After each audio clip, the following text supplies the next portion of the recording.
চিনেন আব্দুল কাদের জিলানীকে? চিনেন? আরে নাম শুনছেন কোনোদিন?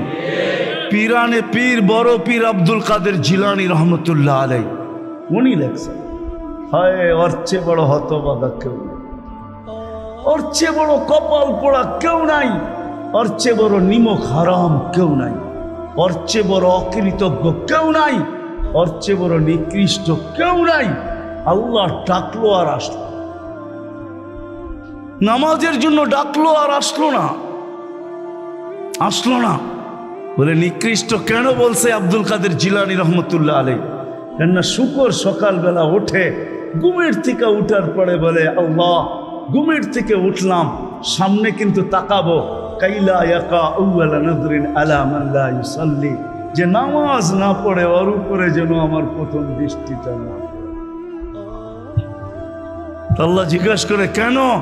আমার কাছে ও আমার চেয়েও নিকৃষ্ট, কেন আমি তো সকালে উঠেই বলি আলহামদুলিল্লাহিল্লাযী খালাকানি আবতারা খালকি, প্রশংসা ওই আল্লাহর যিনি আমাকে সৃষ্টির ভিতরে সবচেয়ে নিকৃষ্ট তৈরি করছে, তারপরও তোমার প্রশংসা। আমি তো উঠেই তোমার গীত গাই, কিন্তু তুমি ডাকো তারপরও ও সাড়া দেয় না, তো আমার মন বলে ও আমার চেয়েও নিকৃষ্ট। দ্বিতীয় দলিল দেয় যে আমি তো জাহান্নামে যাব না, উকুদুহান নাস ওয়াল হিজারা, মানুষই তো জাহান্নামে যাবে, আমাকে তো কিয়ামতের দিন বলা হবে কুনু তুরাবা, মাটি হয়ে যাও, আমি মাটি হয়ে যাব। কিন্তু মানুষকে তো এই কথা বলা হবে না, মানুষকে তো বলা হবে উকুদুহান নাস ওয়াল হিজারা, তুমি জাহান্নামের ইন্ধন হবে, মানুষই জাহান্নামের ইন্ধন হবে, আবার মানুষই জান্নাতের উচ্চ শিখরে। এই জন্য শুকর বলে ওর চেয়ে নিকৃষ্ট কেউ নাই। তো আব্দুল কাদের জিলানী পীরানে পীর বড় পীর আব্দুল কাদের জিলানী রহমতুল্লাহ আলাইহিও বলেন যে ওর চেয়ে নিকৃষ্ট কেউ।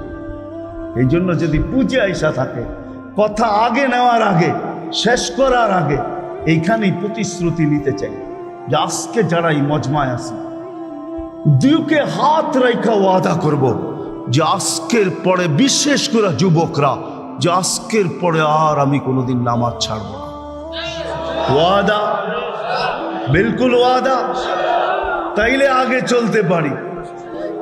ওয়াদা কিন্তু আজকের থেকে আর নামাজ ছাড়ব না, আজকের থেকে আর নামাজ ছাড়ব না। হায় আস-সাজিদু ইয়াসজুদু আলা কাদামাইর রহমান, সিজদাকারী আল্লাহর কুদরতি। আলী রাদিয়াল্লাহু তাআলা আনহু বলছেন তুরিদু আন তাতাকাল্লাম মা আল্লাহ, তুমি চাও আল্লাহর সাথে কথা বলবে? হায় হায়, আমি তো বলি মুসা আলাইহিস সালাম কথা বলতে গেলে 4টা শর্ত ছিল। 4টা, কয়টা? তুর পাহাড় হইতে হবে, এছাড়া কথা বলতে পারতেন না। কি উলামা বলে কি সত্য না মিথ্যা? হ্যাঁ না ঘরে বয়ে বয়ে বিছনায় কথা বলতে পারতেন? তুর পাহাড় হইতে হইতো, গেলেই জুতা খুলতে হইতো। সময় নির্ধারিত ছিল, কি ছিল? এই সময় আসলে কথা হবে, নাইলে হবে না। আবার কথার সীমা রেখা ছিল, আজকে এতটুক বলবে, বাকিটুকু কালকে, এর বেশি বলা যাবে না। হায় হায়, এই উম্মতের জন্য কোনো শর্ত নাই, এই উম্মতের জন্য কোনো শুধু শর্ত আছে 20 মিনিট, 45 মিনিট, 3 পুরো 45 মিনিট বলতে পারবে না। সূর্য উঠতেছে তখন, সূর্য ডুবতেছে তখন, আর সূর্য যখন ঢলতেছে তখন 15 মিনিট করে 45 মিনিট। এছাড়া সারা দিন কথা বলতে পারবে, ইচ্ছা হোক। এই জন্যই আলী রাদিয়াল্লাহু তাআলা আনহু বলেন তুমি চাও আল্লাহর সাথে কথা বলতে, ফালতুসাল্লি, তাহলে নামাজে দাঁড়াও। লিয়ান্নাল মুসাল্লি ফাইন্নাল মুসাল্লি ইউনাজি রাব্বা, নামাজি আল্লাহর সাথে কথা বলে, আল্লাহ সুযোগ দিয়েছে। আবার আল্লাহ কথা বলে, কোনো শর্ত নাই। ছোট ছোট বাচ্চা হাফেজ হয়ে গেল, দেখলেন, এ যদি সারাদিন কোরআন পড়তে থাকে, তা আল্লাহ বলে কোরআন আল্লাহর কালাম। কি? হ্যাঁ, আপনি সূরা ফাতিহা পড়েন, এটা কি ফাতিহা?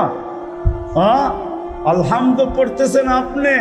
না না না, আল্লাহ আপনার সাথে কথা বলতেছে, কেন? এটা আল্লাহর কালাম। আলী রাদিয়াল্লাহু তাআলা বলে তুমি চাও আল্লাহ কথা বলো, ফালিতাতলুল কুরআনাল কারীম। উলামাদেরকে জিজ্ঞাসা করেন উজু না থাকলেও কোরআন মুখস্থ পড়া যায়, যায় না? হ্যাঁ, শুধু নাপাক হইলে পড়া যায় না, ঠিক না? নাপাক ছাড়া বাচ্চা থেকে বাচ্চাও যদি সারাদিন পড়তে থাকে আল্লাহ নিষেধ করবে না। শেষ করে যদি আবার শুরু করে আল্লাহ নিষেধ করবে না। আল্লাহ বলবে তুই এক সময় ক্লান্ত হয়ে যাবি, কিন্তু আমি কথা বলতে বলতে ক্লান্ত হব না, আমি তো বলতেই থাকবো। বিদায় মেরে দোস্ত, আজকের থেকে নামাজ ছাড়বো না, পাক্কা ওয়াদা। যুবকরা কি বলে? যুবকরা সবচেয়ে বেশি আমার যুবকদেরকে দরকার। যুবকরা যদি নামাজি হয়ে যায়, চলো মনে উঠলো বলেই দিই, তুমি জানো না যুবক সেজদায় কি রাখা আছে? যুবক যখন সেজদায় যায় সুবহান রাব্বিয়াল আলা বলে, আলা সুবহান রাব্বিয়াল আলা, আল্লাহ উপর থেকে চিৎকার দিয়া বলে সাব্বাহতানি সাব্বাহতুক, তুই আমাকে পবিত্র বললি আর তুই অপবিত্র থাকবি, এটা হইতে পারে না। তুইও পবিত্র, গুনাহ মাফ। আলাইতানি ফা আলাইতুক, তুই আমাকে মহান বললি আর তুই মহানত্ব পাবি না, এটা হইতে পারে না। তুইও মহান। বলে আল্লাহ কেমন মহান? বলে তোর জন্য আরশের নিচে গ্যালারি এখনই ঠিক করতেছি, তোকে আরশের নিচে আমি ছায়া দিব, কয়েকটা গ্যালারি দিব তোকে। হ্যাঁ, সুপার ডিলাক্স গ্যালারি, যেখানে তুমি বসবে যা চাবে তা পাবে, খাইতে থাকবে আর হিসাব কিতাব দেখতে থাকবে। আল্লাহকে যদি বলি আল্লাহ এই গ্যালারি কেন দাঁড় করাবেন, আল্লাহ যেন আমাকে বলতে চায় হিসাব কিতাব, দর্শক না হইলে খেলতেও ভালো লাগে না, আবার দর্শক না হইলে খেলতেও ভালো লাগে না, আর দর্শক ছাড়া খেলাও জমে না। আল্লাহ বলে তোকেদেরকে দর্শক বানাবো, কেননা হিসাব কিতাবও তো একটা খেলা, ঠিক না? কি বলেন? হ্যাঁ, খেলাই হবে হিসাব কিতাবের। আরশের নিচে হবে মেলা আর বাহিরে হবে হিসাব কিতাবের খেলা, ঠিক না? কাউকে 50,000 বছর দাঁড় করায় রাখবে। ইয়াউমা তুবলা সারাইর, সমস্ত গোপন তথ্যগুলা যেগুলা দুনিয়াতে আমরা লুকায়িত রাখছি, কেউ জানে না, সব আল্লাহ ওইখান থেকে উদ্ঘাটন করে নিয়ে আসবে আর সামনে ছড়ায় দিবে, আর হিসাব কিতাব নিতে থাকবে। 50,000 বছর দাঁড় করায় রাখবে। লা ইয়াজাল কদম আবদিন, পাও হেলাইতে দিবে না। আল্লাহ বলছে দুনিয়ায় বহুত ছুটছ, দুনিয়ায় বহুত ঘুরছ, দুনিয়ায় বহুত করছ, আমি কিচ্ছু বলি নাই, শুধু তাকায়া ছিলাম। নাজিরুন কাইফা তা'মালুন, আমি দেখতেছিলাম, তুমি বলতেছিলাম, আমি শুনতেছিলাম। কুলতু ফাসামি'তু, আমি শুধু শুনছি, তুমি করতেছিলাম আমার বিরুদ্ধে। ফাতাহাম্মালতু, আমি সহ্য করতেছিলাম, কিছুই বলি নাই। আজকে দেখাবো তোমাকে খেলা।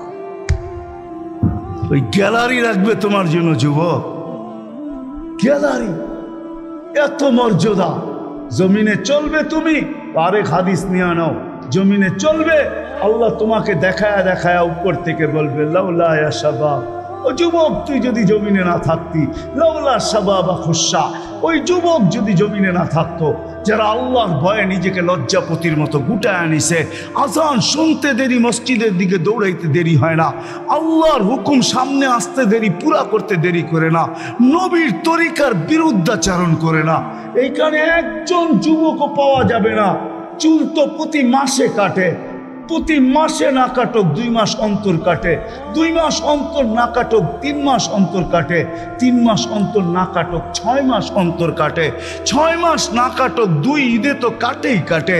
কিন্তু একজনও যুবক এখানে পাওয়া যাবে না যে সেলুনে যায় বলছে যে এই 12ই রবিউল আউয়াল আসতেছে, একজন যুবকও পাওয়া যাবে না। হয় আমি কোনো মতবাদের কথা বলতেছি না, একজন যুবক পাওয়া যাবে না যে সেলুনে যায় বলবে, নবগঞ্জ বাজারে যায় বলবে, বা মাদায়ায় যায় বলবে, বা কুমিল্লায় বলবে, বা যেই কোনো সেলুনে যায় বলবে যে তোমার এখানে চুল কাটার বড় ডিজাইন আছে, সমস্ত ডিজাইন আজকে সরাও, আজকে আমি আসছি, আমাকে আমার নবীর চরিকা মতে চুল কাটা দাও। একজন যুবক এখানে পাওয়া যাবে। যেই যুবক জীবনে বলছে যে আমাকে নবীর তরিকা মতো আজকে চুল কাটা দাও, আজকে কোনো স্টাইল না, মুহাম্মদুর রাসূলুল্লাহর স্টাইল। যদি বলে তুমি এই স্টাইলে চুল কাটবে কেন, বলছে চুল কাটা দিয়ে জান্নাতে যেতে চাই। হ্যাঁ হ্যাঁ, সত্য এটাই। হাদিসে আছে মান তামাসসাকা বিসুন্নতি, ইন্দা ফাসাদি উম্মতি তামাসাক বোঝেন? আগে গ্রামগঞ্জে ছিল শাখো, শাখো চিনেন? কয়টা বাঁশ দিয়ে বানাইতো? একটা বাঁশ দিয়ে, ঠিক না? আর উপরে বান্ধা দিত আরেকটা বাঁশ, ঠিক না? দুর্বল মানুষগুলো ওইটা দৌড়া দৌড়া পার হইতো, ঠিক না? আর শহরের মানুষ আসলে আগের থেকেই পাও কাঁপা শুরু হইতো, কেন হয়তো পার্ক হওয়ায় অভ্যস্ত না, ঠিক না? কি বলেন? 6 জনে মিলা পার করতো, ঠিক না? উপরের বাঁশটা কেন বাঁধা হয়েছে?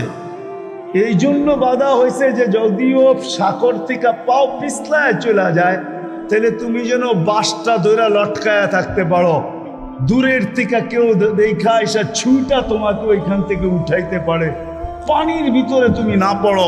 আল্লাহ রসুল বলে একটা সময় আসবে, কোন উম্মত যদি আমার একটা সুন্নত ধরে এরকম লটকায় থাকে, তো আল্লাহ রসুল বলে তাকে 1 শহীদের না 100 শহীদের সওয়াব দেওয়া। জান্নাতে যাওয়ার জন্য 1 শহীদের সওয়াবই যথেষ্ট, এইখানে 100 দেওয়া হবে। এই জন্যই হাদিসের শব্দ আসছে মান তামাসসাকা বিসুন্নতি, যে আমার একটা সুন্নত ধরে লটকায়া থাকবে।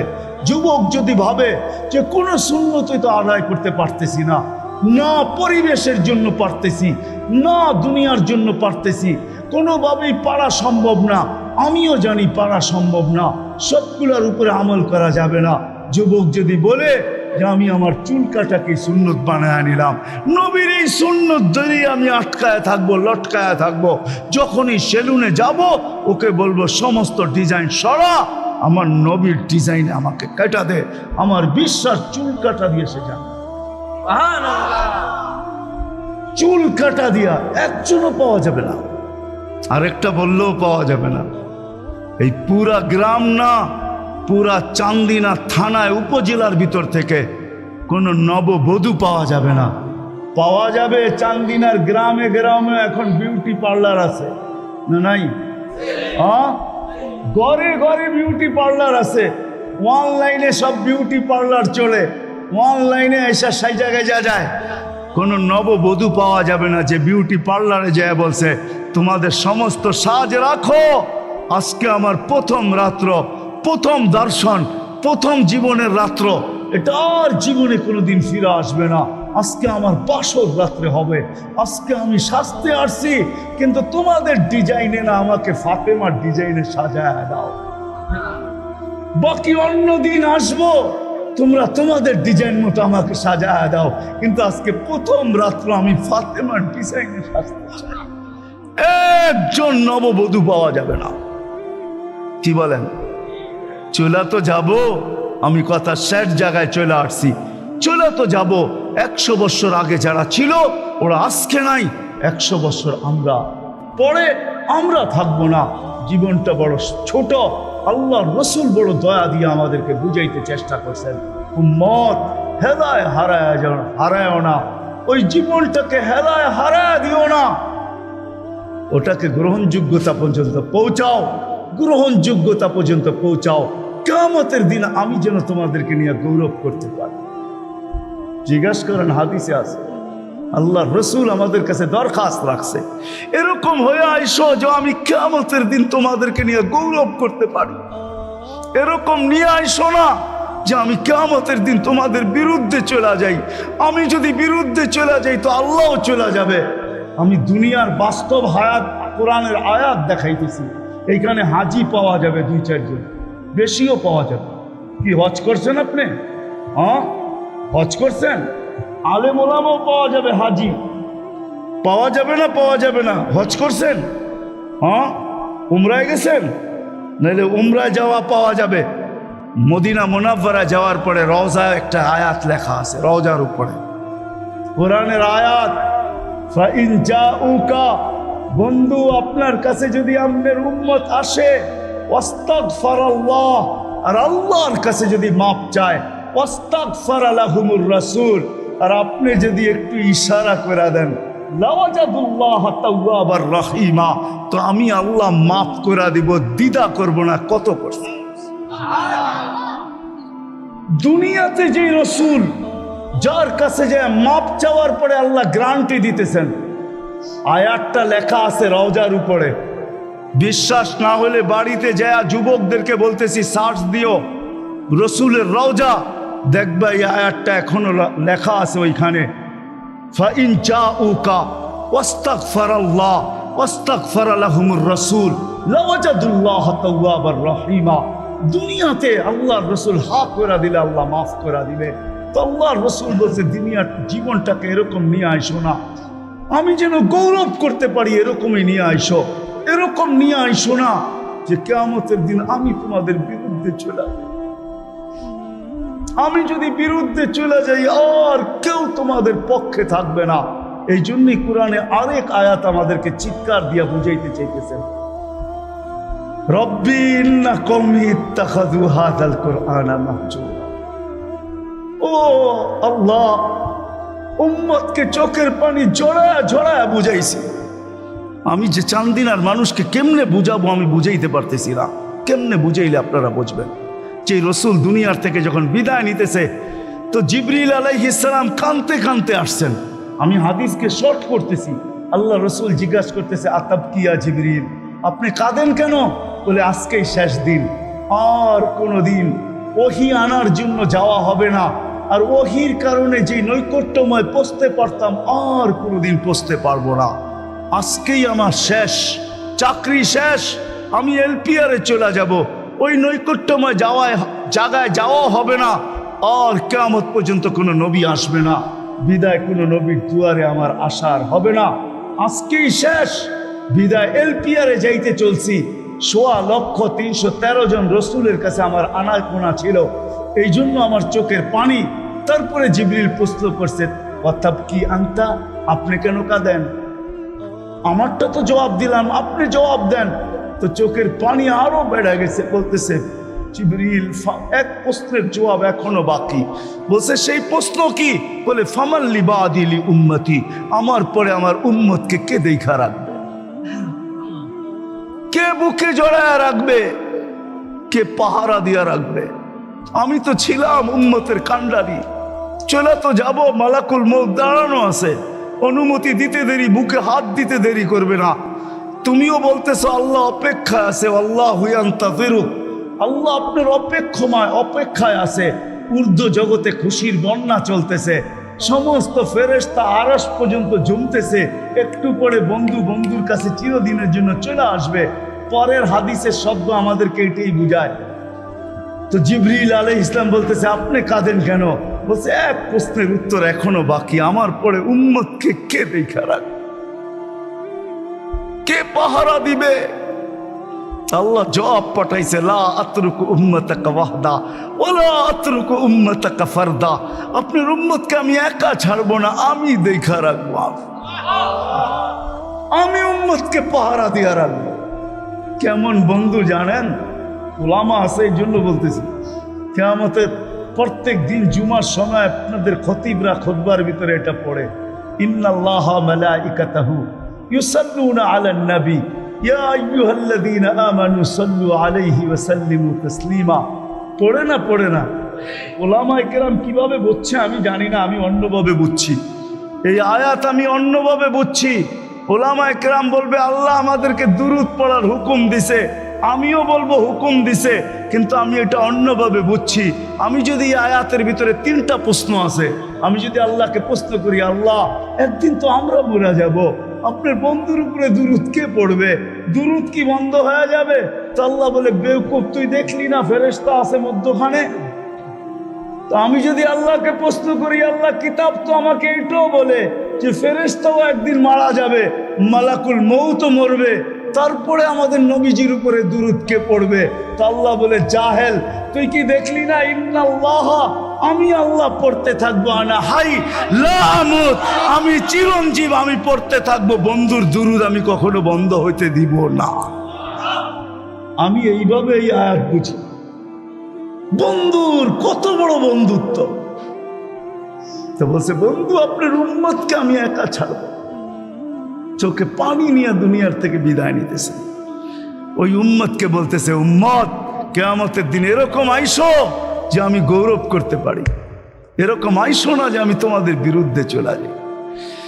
কথা আমার শের যদি বুঝে আইসা থাকে, এটার জন্যই 12ই রবিউল আউয়াল, এটার জন্যই মুহাম্মদুর রাসূলুল্লাহ সাল্লাল্লাহু আলাইহি ওয়াসাল্লামের আবির্ভাব।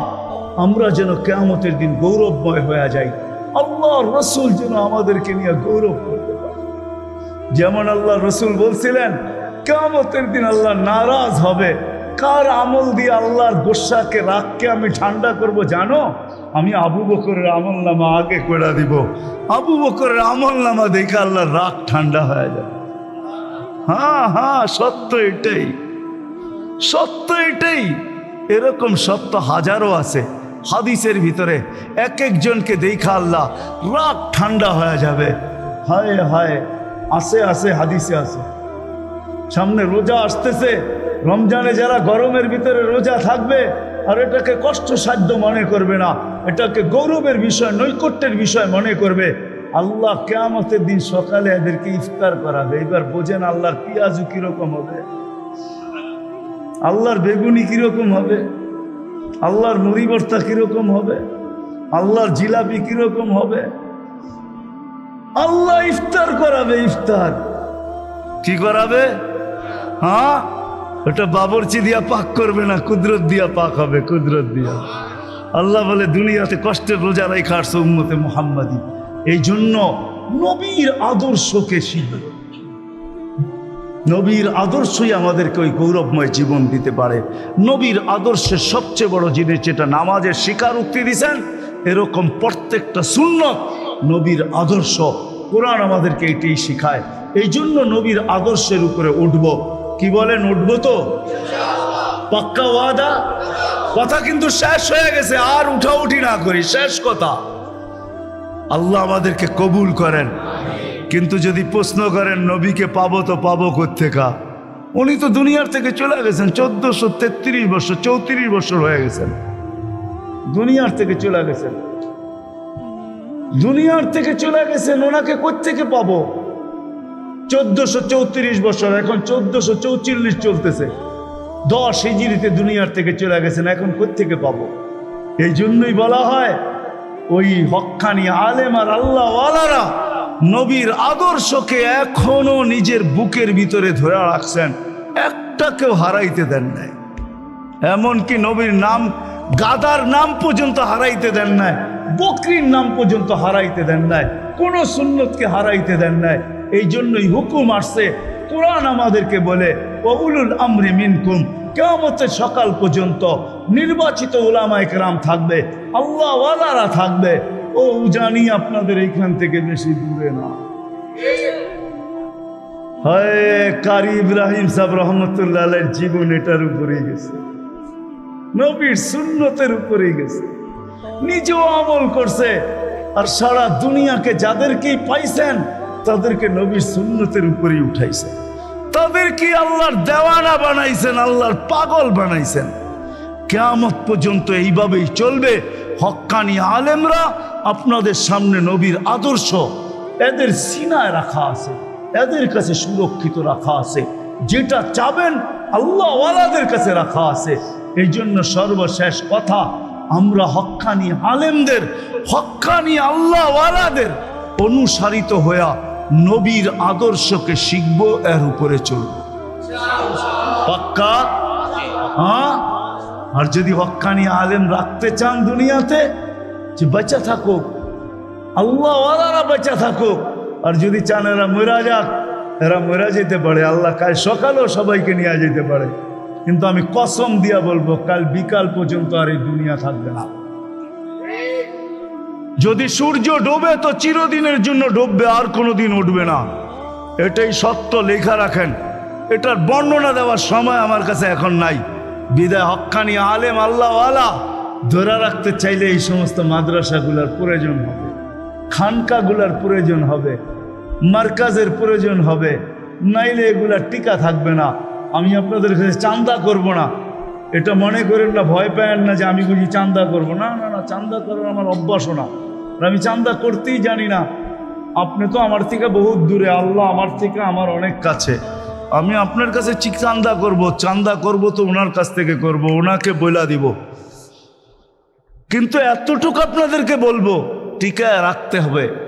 যদি রাখতে পারি তাইলে আলেম ওলামা থাকবে, নাহলে এটা মিটা গেলে আমাদের এই সুন্দর বাড়িগুলো থাকবে না, আমরাও থাকবো না। এই জন্য সহযোগিতার হাত বাড়ানো আমাদের দায়িত্ব। যা হয়ে গেছে হয়ে গেছে।